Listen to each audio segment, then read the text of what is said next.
এ হলো চিকু, ক্লাসের ভালো স্টুডেন্ট। আর এই হচ্ছে জাগ্গা, ক্লাসের সব থেকে দুষ্টু স্টুডেন্ট। এরা দুজন হচ্ছে খুব ভালো বন্ধু। আর ওরা ক্লাসে সবসময় এক বেঞ্চেই বসে থাকে। তারা চিকু আর জাগ্গাকে মজা দেখাইতেছি। আরে এটা কে শব্দ করলো? স্যার চিকু? না না স্যার, আমিই করেছি। ক্লাসের সবাই জাগ্গাকে দেখে ভয় পায়। আর এদের দুজনের বন্ধুত্ব দেখে তো পিছের ওই ছেলেটা জ্বলতে থাকে। ফিরে চিকু, কালকে বিকেলে বলে ক্লাসে সিগারেট খাইছিস? আরে স্যার আমি খাই নাই তো। তারা তোর মাকে এখনই বলতেছি, চল যা এখান থেকে।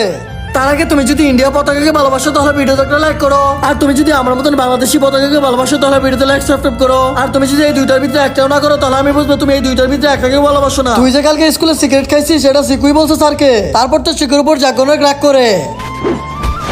আর এটা কে মারলো? স্যার এই চিকুই এটা মারছে। না না স্যার আমি মারিনি। জাগ্গা তুই কিছু বলো না। স্যার চিকুই মেরেছে। তারপর তো জাগ্গা চিকুর নাম বলে চিকুকে ফাঁসিয়ে দিল। কি চিকু? এরপর তো জাগ্গা আর চিকু দুজন শত্রু হয়ে গেল।